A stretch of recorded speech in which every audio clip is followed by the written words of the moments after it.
दर्शन जे आहे ते बारीमधून घेतलं की आणखीन घेणं बाकी? नाही, दर्शन मुखदर्शन फक्त घेतलं तेवढं. सुटल्यानंतर काकडा होतो. काकडा झाल्यानंतर दुपारी भजन झाला, प्रदक्षिणा झाले, नगर नाही, खरं तर विठ्ठल हाच आमचा गुगल आहे आणि तोच आमचं नेटवर्क आहे. वारी होते की नाही, सुरू होती की नाही अशी शंका सगळ्यांच्या मनात होती. माऊलींनी ऊर्जा दिलेली आहे सर्व. मी ऊन खात आलो आणि त्याच्यानंतर पाऊस पडलं. पावसात भिजत आम्ही इथपर्यंत पोहोचलो. एवढी ऊर्जा मिळते की वर्षभर आम्हाला पॉवर राहते.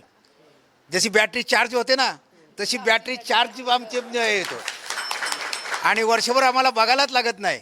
सावळ्या विठ्ठलाचं दर्शन बऱ्याच वारकऱ्यांनी घेतलंय. आत्ता सायंकाळच्या दरम्यान हरिपाठाची वेळ होती आणि त्याच दरम्यान माझ्यासोबत एका दिंडीतले वारकरी माझ्यासोबत आहेत.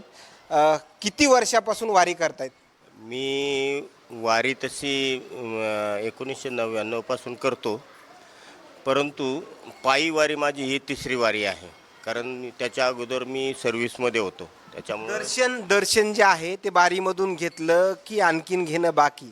नाही, मुखदर्शन फक्त घेतलं तेवढं शक्य नाही या वयात. कारण चरण दर्शनाला सर्वसाधारण 20 ते 30 तासच्या पुढे वेळ लागतो, एवढा समाज असतो आणि त्याच्यामुळं ते दर्शन घेणं शक्य नाही. बाकी इथं आल्याच्या नंतर विठ्ठलाचा गजर वगैरे कसा करता नियमित? आज एकादशीच्या निमित्त कसं नियोजन राहतं? सकाळी उठल्यानंतर काकडा होतो.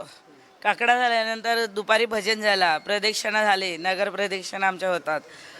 त्याच्यानंतर भजन झालं दुपारनंतर आणि आता हरिपाठ आणि संध्याकाळी कीर्तन.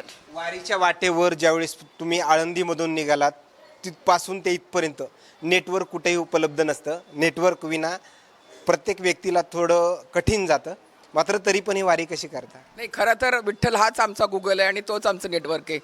विठ्ठलाला त्याचं दर्शन म्हणजे पंढरीत कधी पोहोचू हा ध्यास असल्यामुळे बाकी प्रपंचाचा गुंता आम्ही डोक्यात ठेवलेलाच नव्हता. खरं तर आज तुम्ही पाहिलं असेल यावर्षी वारी होते की नाही, सुरू होती की नाही अशी शंका सगळ्यांच्या मनात होती. पण एक आत्मिक बल मनात होतं की नाही, वारी चुकायची नाही. आणि मी 2 दिवस आधीच आळंदीत आले. पुलाजवळ जेव्हा पाणी ओसरलं तेव्हा मी एक बाईट टाकलं की वारी चुकायची नाही आणि पाणी ओसरलेलं मी व्हायरल केलं. मग एक म्हणजे विश्वास आहे की पांडुरंग सगळं व्यवस्थित करून घेईल. आणि नेटवर्कची तशी काही तुम्ही जे प्रश्न विचारलात की नेटवर्कची आम्हाला गरजच नसते. आमचं दिवसभरात एवढं भजनात मन रमलेलं असतं की घर प्रपंच सगळं आम्ही विसरलेलो असतो. टप्पा जो आहे तो तुम्ही पायी चलत केला, मात्र पहाटे पण लवकर उठलात आणि मुखदर्शन घेतलं. मात्र एवढी ऊर्जा कुठून आली तुमच्यामध्ये? आम्हाला माऊलींनी ऊर्जा दिलेली आहे सर्व. आम्ही आळंदीपासून 10-12 दिवस आम्ही ऊन खात आलो आणि त्याच्यानंतर पाऊस पडलं. पावसात भिजत आम्ही इथपर्यंत पोहोचलो आणि आम्ही आनंदात गाऊ नाचू नाचत आम्ही इथपर्यंत पोहोचलो. माऊलींची कृपा, पांडुरंगाची कृपा, त्याची कृपा. इथून आता काय घेऊन जाणार? एकादशी पूर्ण झाली, आम्ही एवढी ऊर्जा मिळते की वर्षभर आम्हाला पॉवर राहते. जशी बॅटरी चार्ज होते ना तशी बॅटरी चार्ज आमचे येतो आणि वर्षभर आम्हाला बघायलाच लागत नाही.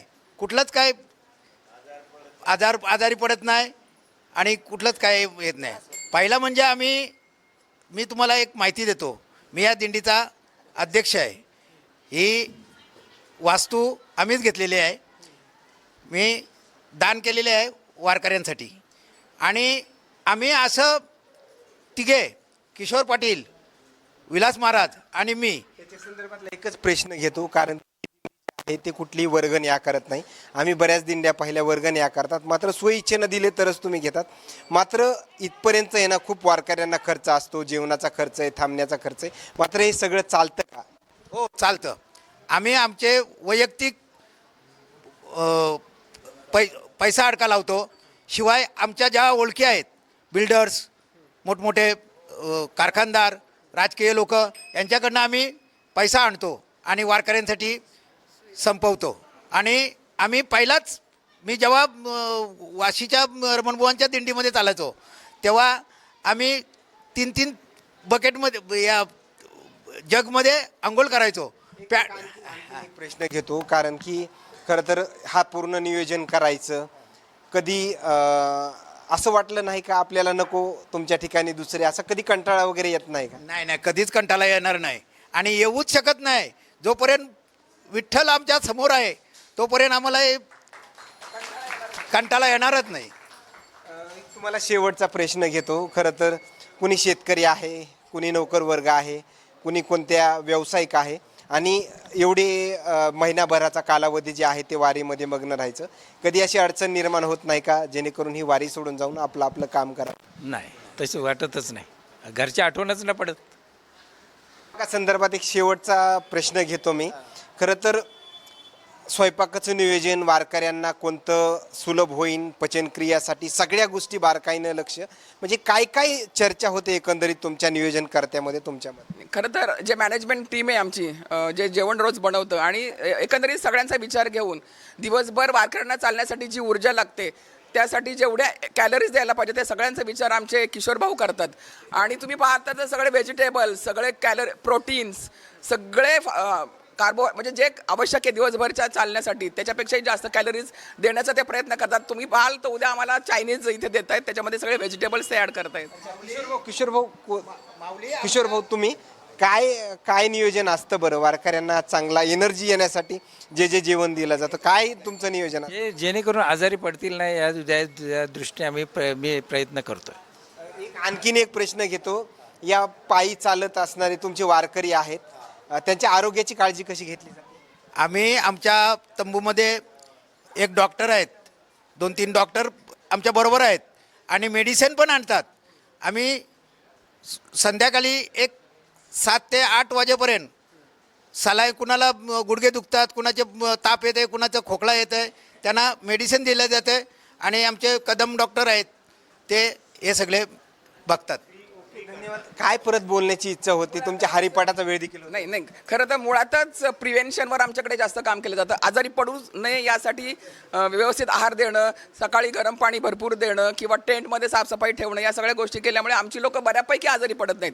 किरकोळ आजारी थोडाफार होतो. धन्यवाद. या ठिकाणी पाहायला गेलं तर हरिपाठाची वेळ झाली. आलेल्या प्रतिक्रिया मात्र काय सांगून जात आहे ते नक्कीच समज असतं. मात्र जेवढे दिंडीमध्ये चालणारे वारकरी आहेत त्यांच्या आरोग्याची देखील काळजी घेतली जाते. आतापर्यंत बऱ्याच दिंड्यामध्ये जे आहे ते वर्गणी स्वीकारली जाते, मात्र हे स्वइच्छेनं वर्गणी या दिंडीमध्ये स्वीकारली जाते. आणखीन काही नवीन अपडेट्स मिळतील का हेही पाहणं तेवढंच महत्त्वाचं ठरणार आहे. मात्र इथपर्यंतचा टप्पा पार करून देखील प्रत्येकाच्या चेहऱ्यावर एक वेगळा आनंद जो आहे तो आपल्याला पाहायला मिळतोय. कॅमेरामॅन शुभम आर्वेकर सोबत सचिन मुंडे, सूरज मीडिया, पंढरपूर. धन्यवाद.